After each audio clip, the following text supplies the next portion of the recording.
Welcome to the first episode of Cooking with English Spirit, where we show that it's very possible to make extremely nice recipes with very nice spirits. I'm James Lawrence, and this is Dr. John Walters, Master Distiller and Master Chef for the evening.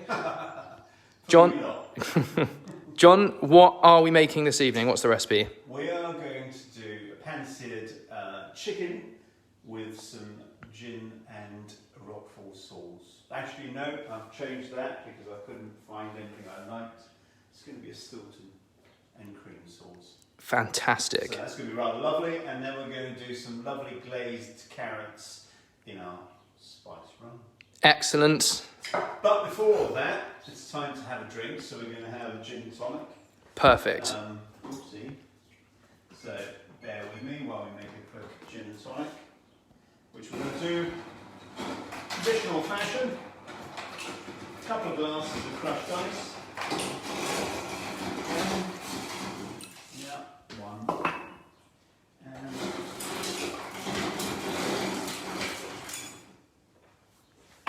take some capers, my favourite. These are salted. Excellent. Salt, lots of salt. If you haven't got salted capers, put some salt in your drink. These are quite nice, actually. So, then we're just going to add a gin. Our gin. So good, it's got the doctor's name on it. Yeah, which is rather nice way to start Sunday evening. I think we might be slightly behind everyone else at this stage in the evening. And then we're just going to add a liberal, roughly 1-to-1 quantity of that. James, cheers. Thank you very much. Pleasure. Cheers. Hope you're joining us.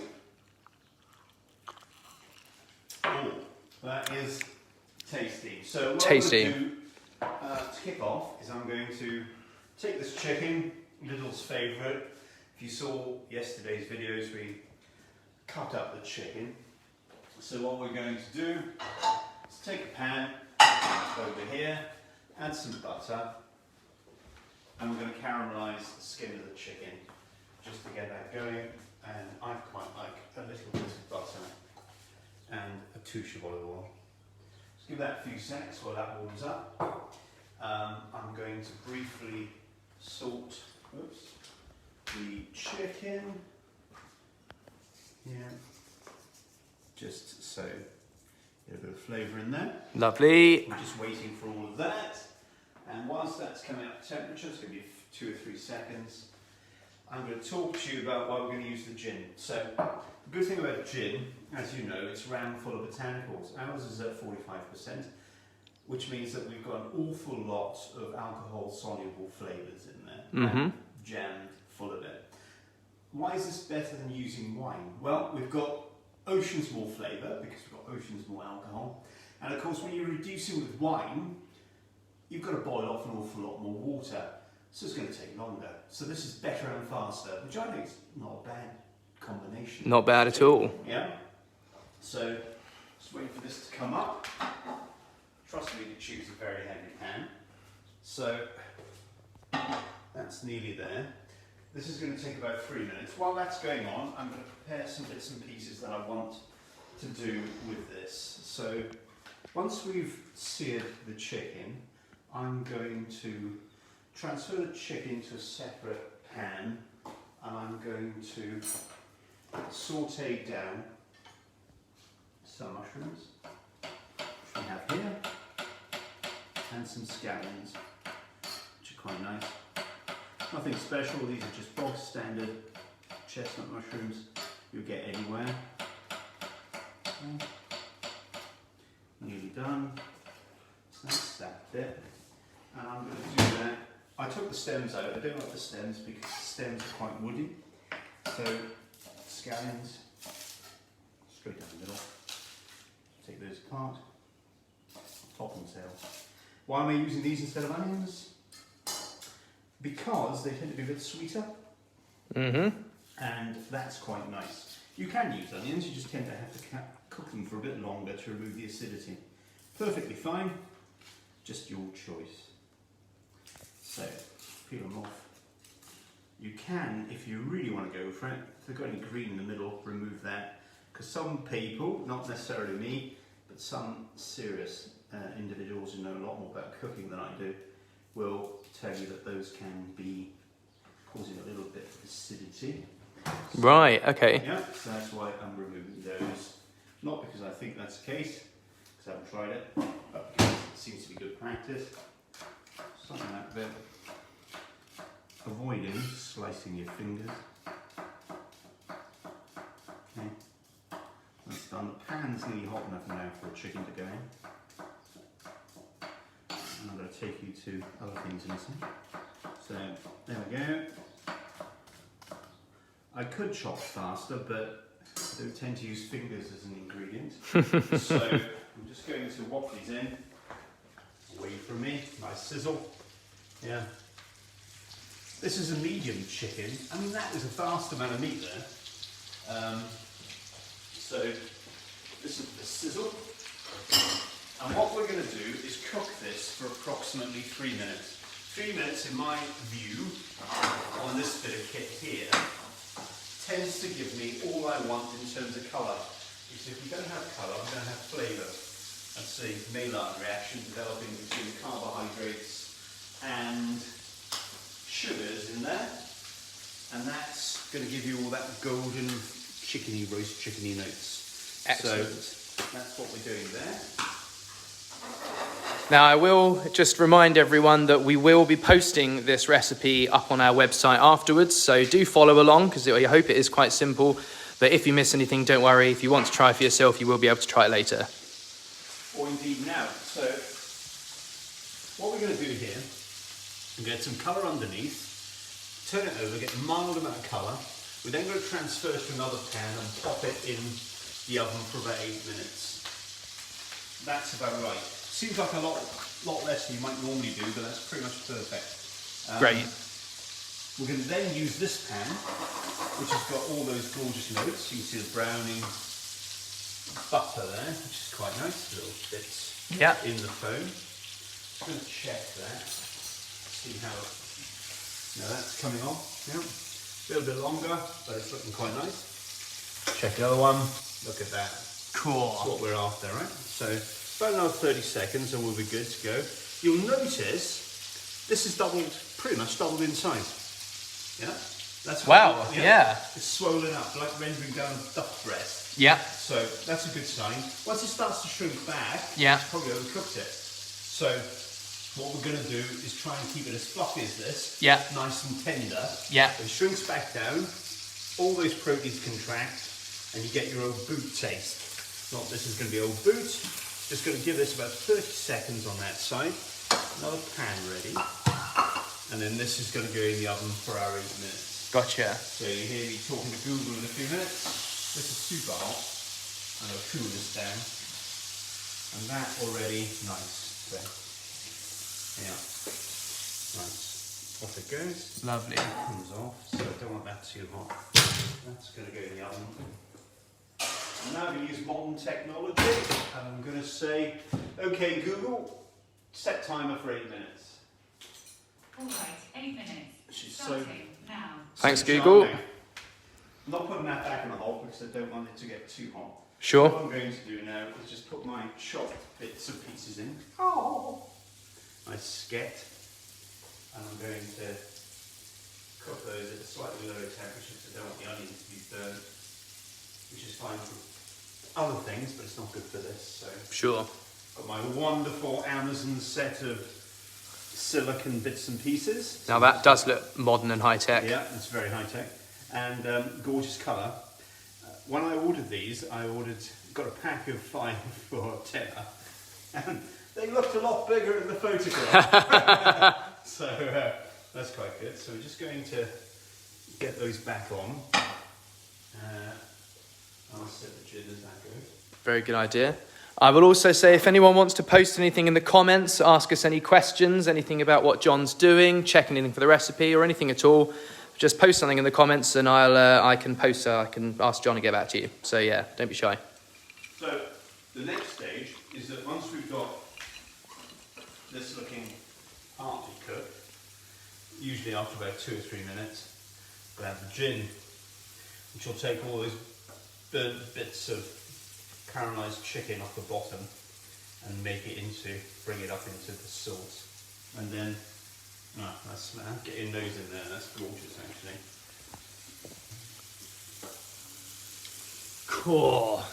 Wow, that's so rich. So, that's quite nice. I'm now going to add the gin. And the thing with gin is, I'm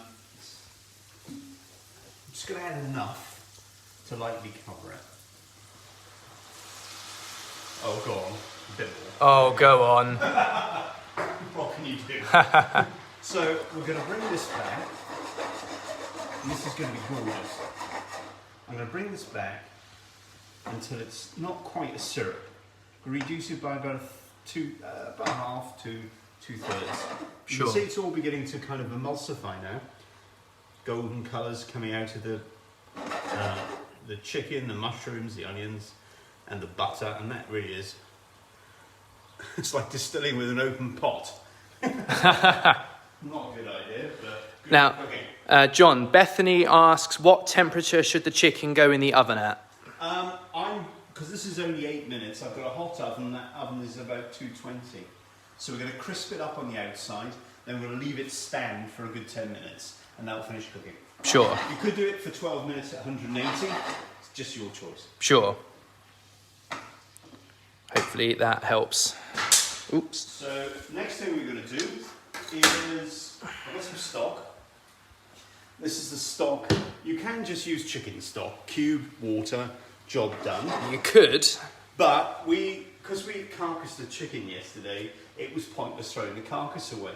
So we made a kind of standard stock, which is with chicken carcass, a couple of carrots, a couple of celery sticks, bouquet garni, so that's head of garlic, some chives, some thyme, and a few other bits and bobs a bit of rosemary that we just chucked in there.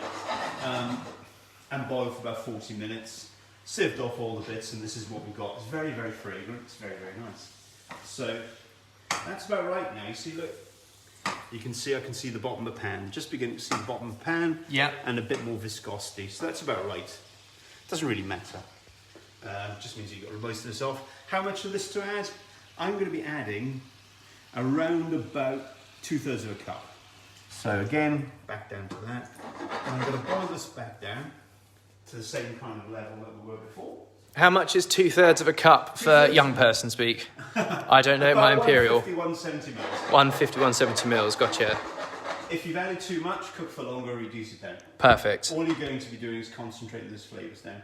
You can see now, this is an interesting point, from difference of boiling point of gin, which is much lower at 45% alcohol, than stock, which is an emulsifiant of oils and water. That's taken a good 30 seconds to come back to the boil. At this point, being a big fan of bay, I'm going to put some tall bay leaves in. These are from our herb garden. Let's just put those in. And I'd like to point out, that's gorgeous, get your nose around that, James. I'll step away, I'm social distancing.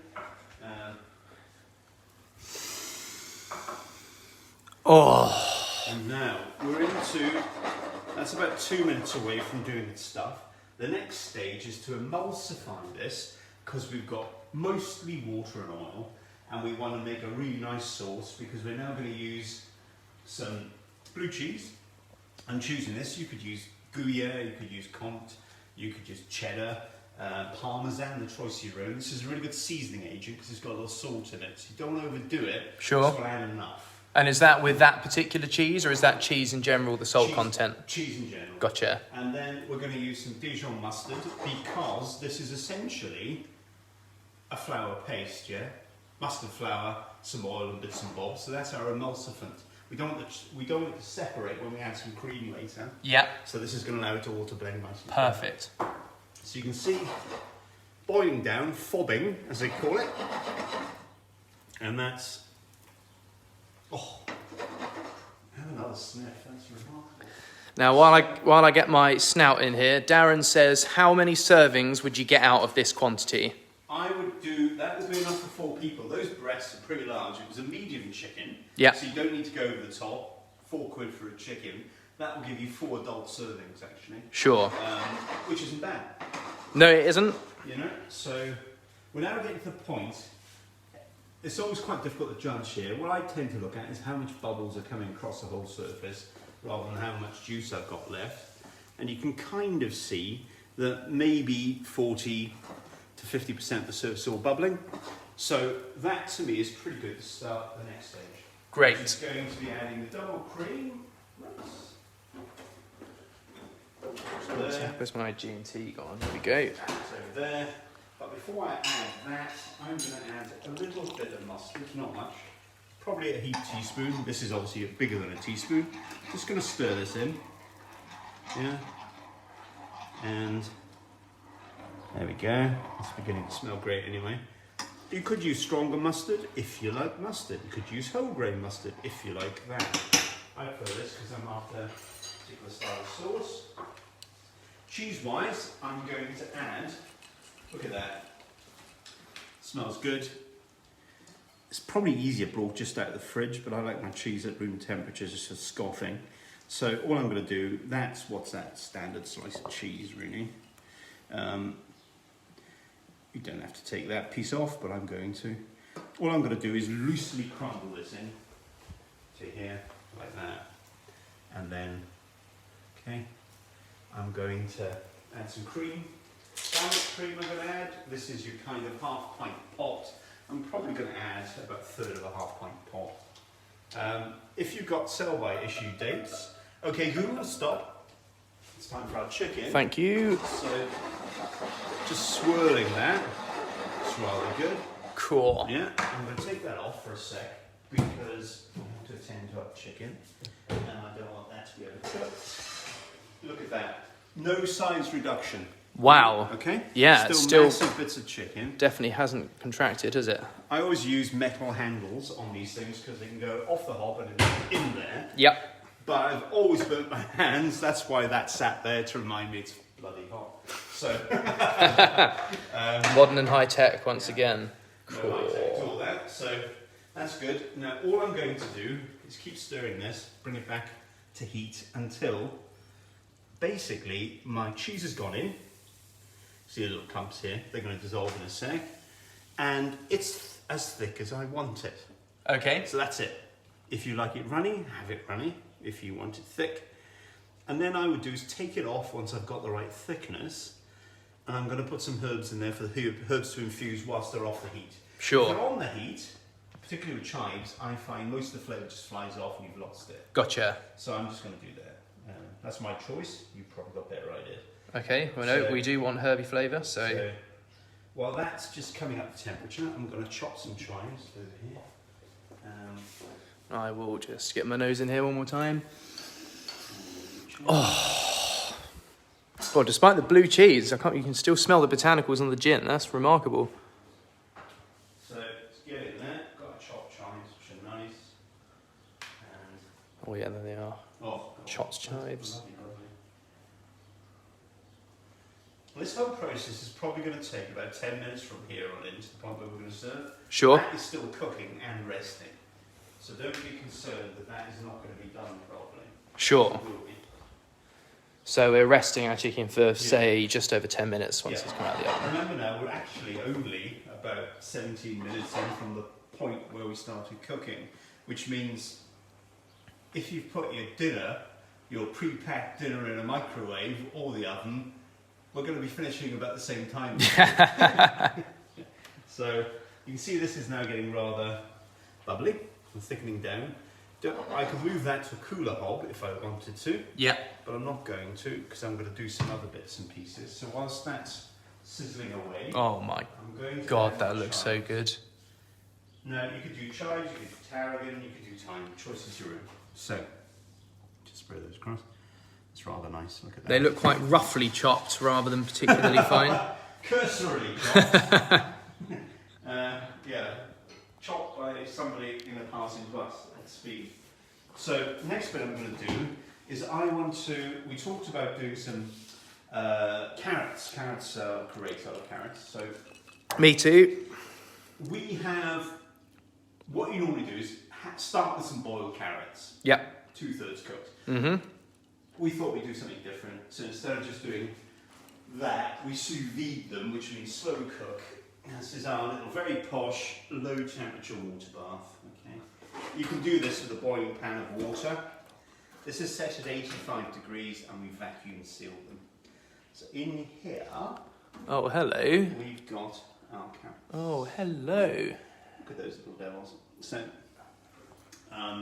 they've been in for an hour at 85 degrees. Most veg is done at 85 degrees in this style of cooking. Sure. So that, once cooked, can stay forever. So leave that there. You can see it's been boiling essentially at low temperature in our chicken stock. So they're going to be, the reason we've done this is that when you seal everything in, there's nowhere for the flavour to go. Yeah. So it's just in there. And because we set the temperature at 85 degrees, the actual texture isn't going to be demolished by overboiling. Sure. So it's going to be ram-jammed, the right taste, the feeling on your teeth, wrapped full of flavour. Great. We're now going to make a very simple glaze for this. And we're just going to take a pan, a few bits of butter. I'll come back here. Yeah, and Pan, butter. pan of butter. Now, I'm a big fan of thyme. I can't express how much I love it.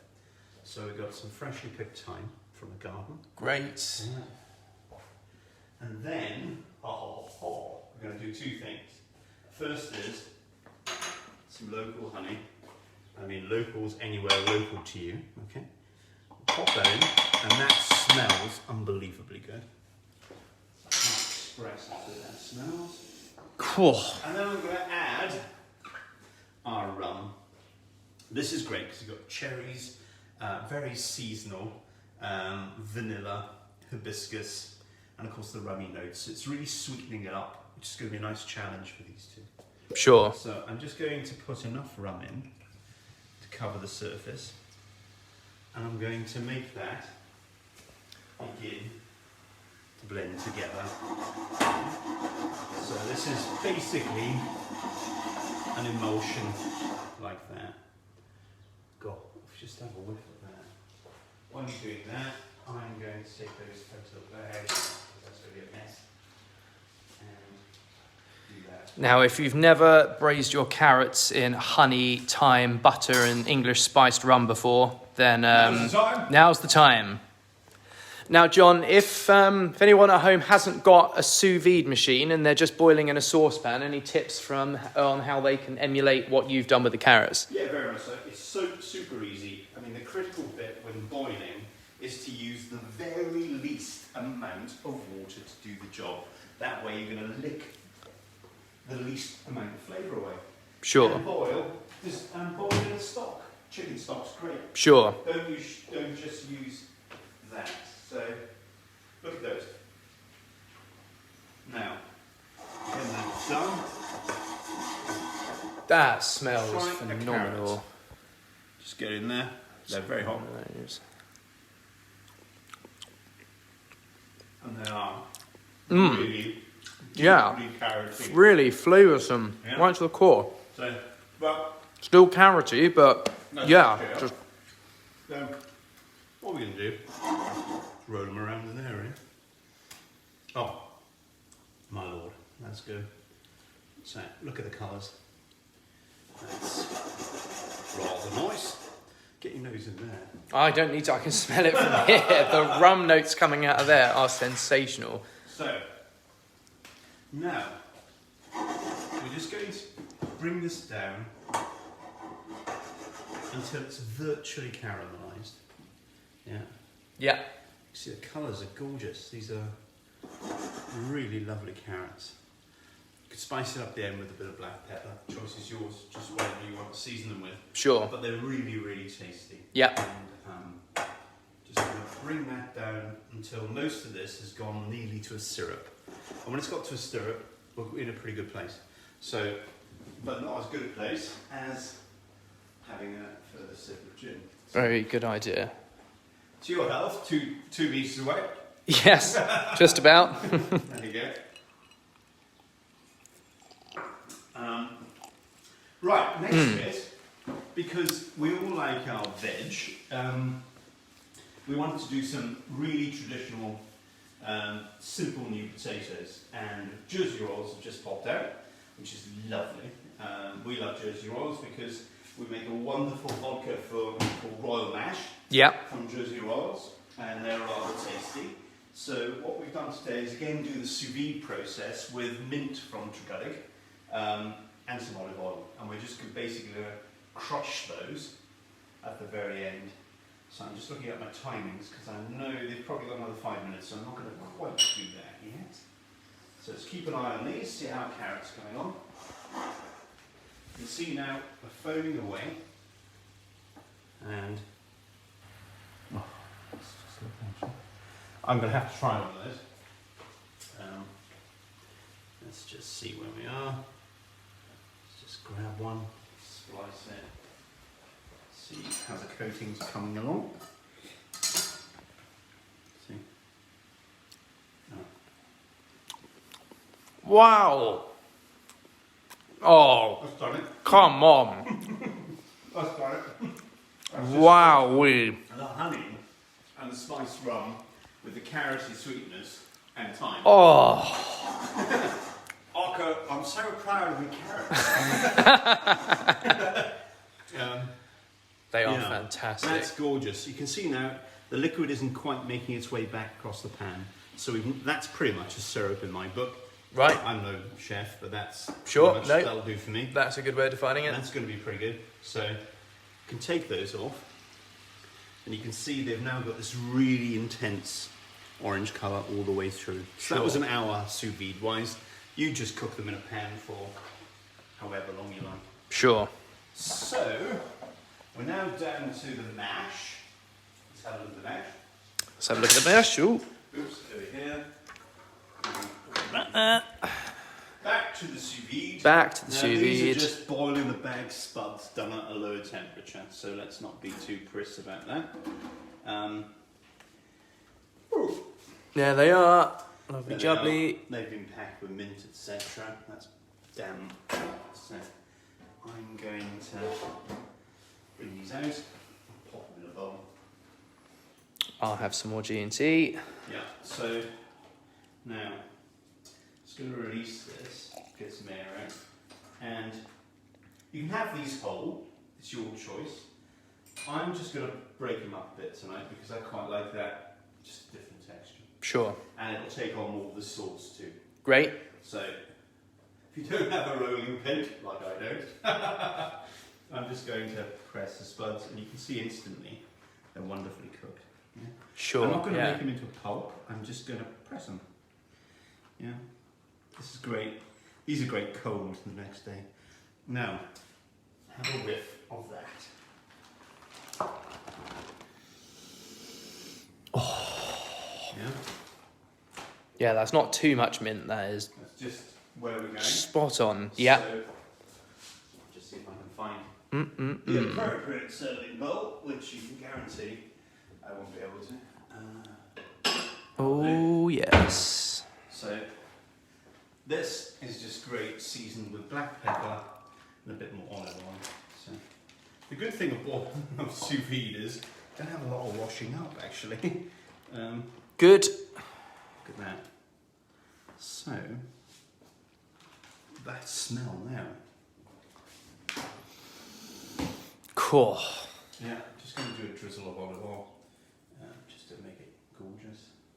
And a little bit of black pepper, which I have lost.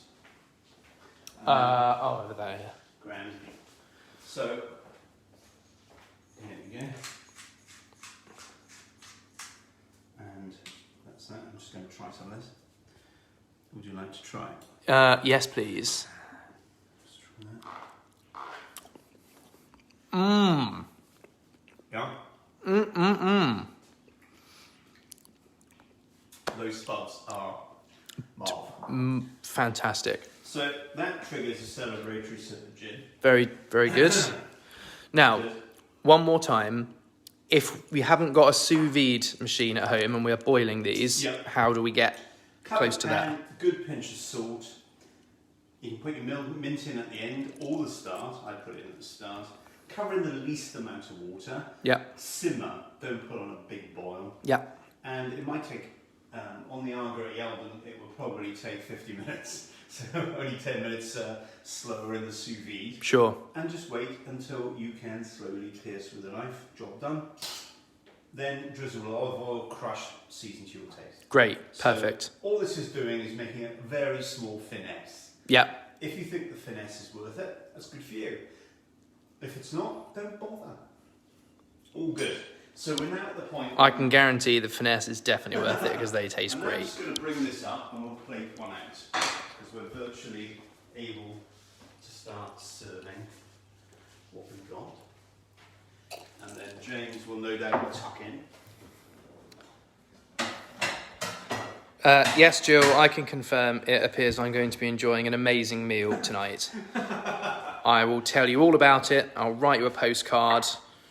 You may even get some footage later of watching me eating said meal. So all I'm doing now is just bring this back to boil. Just so we're okay. My pinky, very good value thing from Amazon. There we go. I'm just going to see if this is sufficient. Juices around. So just a quick check. That's wonderful there. And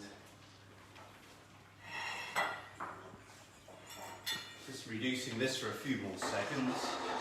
I want that to be a little bit thicker. Just going to try the sauce so we've got exactly the flavours that we want in there. Otherwise, at this point, this is where obviously you'd adjust your seasoning, whatever else you want to do. So, oh, gone.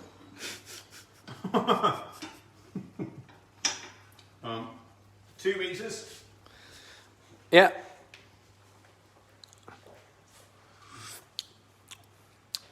Wow. Oh. That's not too rich, but that is just packed with flavour. When you put it together with that, lovely thymy notes, Yeah. fresh carrot sweetness, Yeah. gorgeous chicken roast flavours, and then we've got a minty, refreshing crunch. That's going to be a really nice combo. And look, 32 minutes! I don't think that's too bad. Where's my microwave? Ping! There we go. Exactly. So, just reducing this down. If you bear with us for around a minute, minute and a half, and then we'll plate up. So, as I say, these are a bit of a moving feast.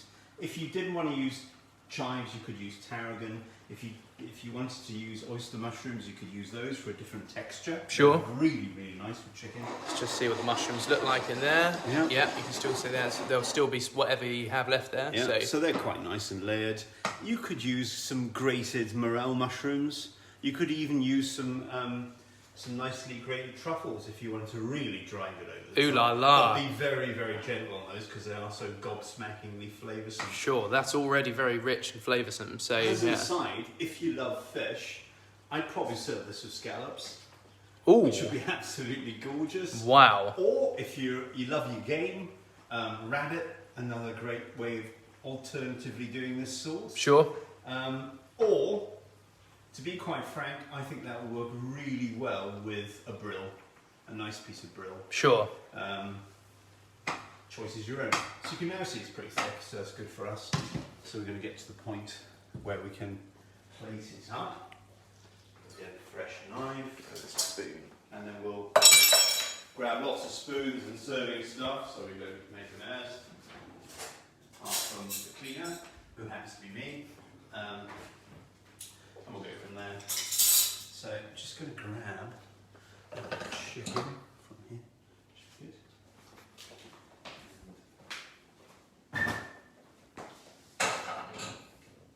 Sharp knife. It's just feels good.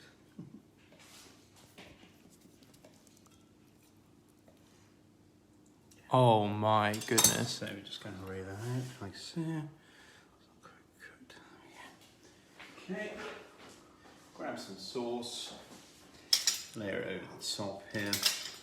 There we go. Look at this devil. There we go.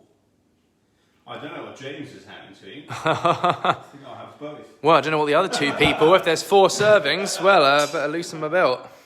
So, these are rather nice. Where are we? There. Those. Along there. Oops. Not the best bit of plating. Too much gin and tonic. I'll just get those on there. I think. There we go. That's it. Now, sir, would you like to try some?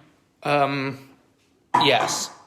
Yes, I would. Just grab that. That looks absolutely amazing. See what you think. I'll just give you something where you can kind of That's right. get in there, put it all together, and have a go.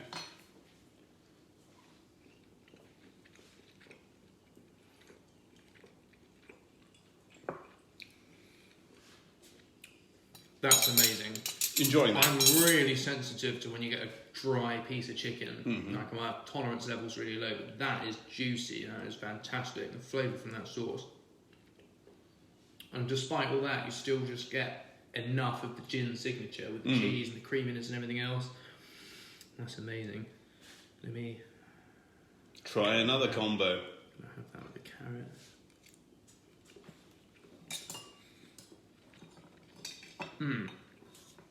The sweetness and the crunch of that, fantastic. Great. Just those fruity notes from the rum as well, still there. And the traditional mashed spud. Perfectly minted. Great texture. Not too soft. There's still, a little bit of resistance in there, so it's not like mash, but that is absolutely amazing. Great. There we go. I can confirm that this is something well worth 32 minutes of your time. Next time you reach for the ready meal, why not go for one of those instead? Now, in response to Darren, yes, we will be publishing this recipe on our webpage. We'll put up the video and we'll put step-by-step text as well for you to follow through. As you can see, it was all made with perfectly bog-standard things you'll have in your kitchen. The only things you won't be able to get from the shop are the Treguddick herbs, but you can get versions of those from the shop as well. It's all stuff that's really readily available. There's no special techniques. It's just simple cooking made even better by lovely spirits, which have been brought to you this evening by English Spiced Rum with cherries, hibiscus and citrus zest with a 100% molasses base, and the eponymous Dr. J's gin with juniper, coriander, orange and lemon zest and macadamia nut, making for a fantastic dish. So really do encourage you to have a go for this for yourself. So, John, thank you very much. It's a pleasure. I hope you've enjoyed it. We have. We're now going to chow down. Thank you all for watching. Again, we'll be putting this on the website when we're done, and tune in for what we hope will be a long series of cooking with a few more spirits and a few more meats. And I hope you enjoy. Thanks very much.